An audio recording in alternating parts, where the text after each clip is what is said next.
Assalamualaikum warahmatullahi wabarakatuh. Saya Akbar Rizky Raffi Pratama, mahasiswa Fakultas Hukum 2019.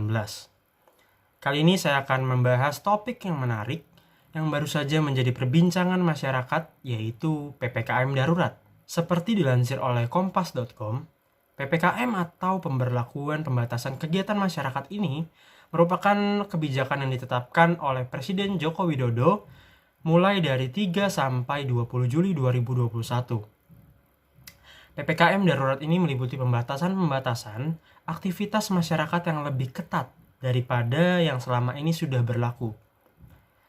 Kebijakan yang diberlakukan selama 2 pekan dan menyasar pada kabupaten atau kota di Jawa dan Bali dilakukan sebagai salah satu cara untuk memutus rantai penyebaran COVID yang terus meningkat dalam beberapa waktu terakhir.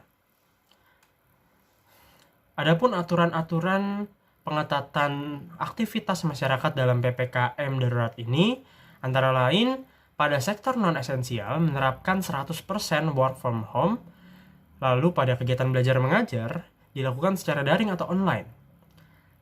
Pada sektor esensial diberlakukan 50% maksimum staff work from office dengan protokol kesehatan, dan untuk sektor kritikal diperbolehkan 100% maksimal staff work from office dengan protokol kesehatan juga. Cakupan dari sektor esensial meliputi keuangan dan perbankan, pasar modal, sistem pembayaran, teknologi informasi dan komunikasi, perhotelan non-penanganan karantina, serta industri orientasi ekspor. Sementara itu, cakupan sektor kritikal yaitu energi, kesehatan, keamanan, logistik, dan transportasi, industri makanan, minuman, dan penunjangnya, petrokimia, semen, objek vital nasional, penanganan bencana, proyek strategis nasional, konstruksi, lalu ada utilitas dasar seperti listrik dan air, kemudian serta industri pemenuhan kebutuhan pokok masyarakat sehari-hari. Untuk pasar tradisional atau supermarket atau toko kelontong dan pasar swalayan yang menjual kebutuhan sehari-hari dibatasi jam operasionalnya sampai pukul 8 malam waktu setempat dengan kapasitas pengunjung 50%. Untuk apotek dan toko obat bisa buka full 24 jam. Lalu kegiatan di pusat perbelanjaan akan ditutup juga.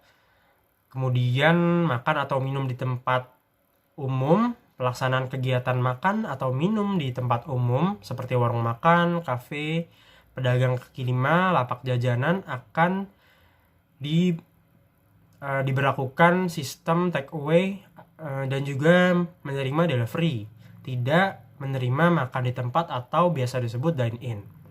Lalu pada kegiatan konstruksi, pelaksanaan kegiatan ini akan 100% dengan penetapan protokol kesehatan secara lebih ketat. Kemudian pada kegiatan beribadah di tempat-tempat ibadah seperti musola, gereja, masjid, pura, vihara, dan kelenteng akan difungsikan dan ditutup juga sementara. Kemudian kegiatan di fasilitas umum seperti area publik, taman umum, tempat wisata umum, dan area publik lainnya. Kemudian pada kegiatan di fasilitas umum seperti area publik, taman umum, tempat wisata umum, dan area publik lainnya ditutup sementara. Kemudian pada kegiatan seni budaya dan olahraga seperti gym dan lokasi seni budaya lainnya ditutup sementara. Kemudian pada transportasi umum dibatasi kapasitasnya maksimal 70% dengan penerapan protokol kesehatan secara lebih ketat.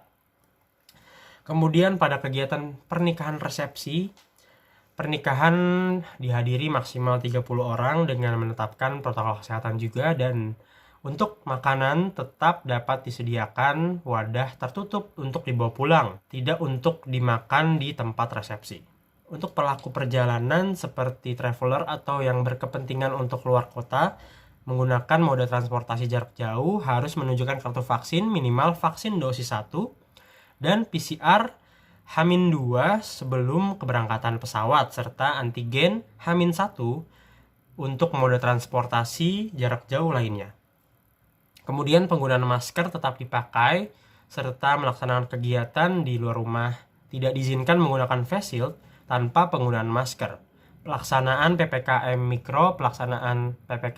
Mikro ini di RT atau di RW zona merah tetap diberlakukan. Pastinya dari kebijakan pemerintah ini mempunyai dampak yang baik ataupun buruk yang dirasakan oleh masyarakat.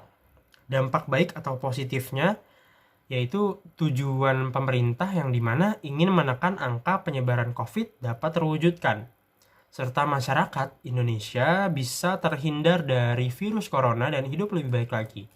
Tapi nyatanya hanya sedikit yang merasakan dampak baik tersebut. Lebih banyak yang merasakan dampak buruk dari penetapan kebijakan PPKM ini.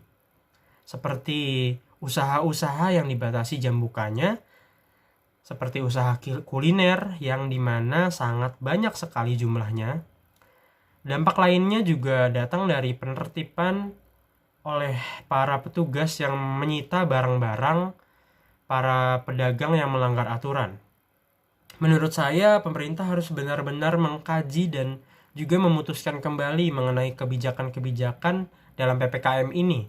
Lalu mungkin pemerintah juga bisa memberikan solusi ataupun memberikan option atau pilihan kepada para usaha-usaha yang merasakan kerugian dari kebijakan PPKM ini agar terciptanya kesejahteraan dari segi ekonomi, juga tidak hanya kesehatan, karena banyak usaha-usaha yang mengalami kerugian akibat pandemi dan ditambah sekarang muncul kebijakan tersebut. Karena jika orang yang merasakan kerugian dalam usaha atau pekerjaannya, maka akan menimbulkan banyak pengangguran di mana-mana. Kondisi ekonomi masyarakat yang menjadi buruk bahkan bisa menimbulkan tindak kriminal.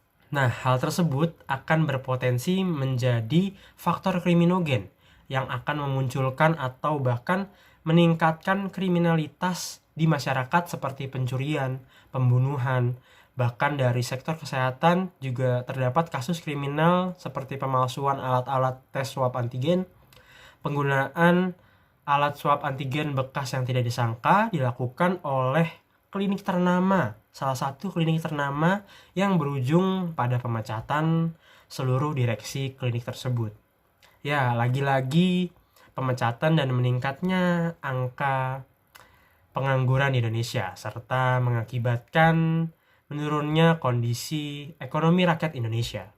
Menurut saya, pemerintah harus memaksimalkan upaya pencegahan tersebut atau bahkan harus mengkaji lebih dalam lagi mengenai kebijakan ini sehingga bisa menetapkan kebijakan-kebijakan yang selain bertujuan menekan angka penyebaran COVID-19 juga menjaga kestabilan kondisi ekonomi rakyat.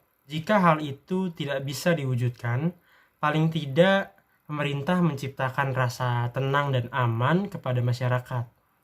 Dari topik yang sudah dibahas, dapat kita ambil kesimpulan bahwa kebijakan PPKM ini memiliki dampak yang baik untuk kehidupan rakyat.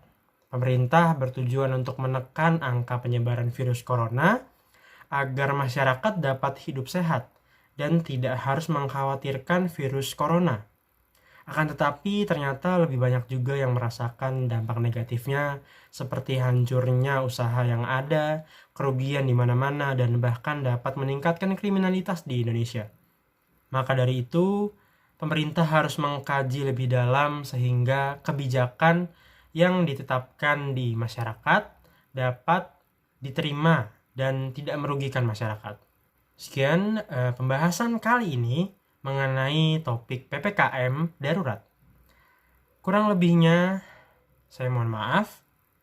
Wassalamualaikum warahmatullahi wabarakatuh.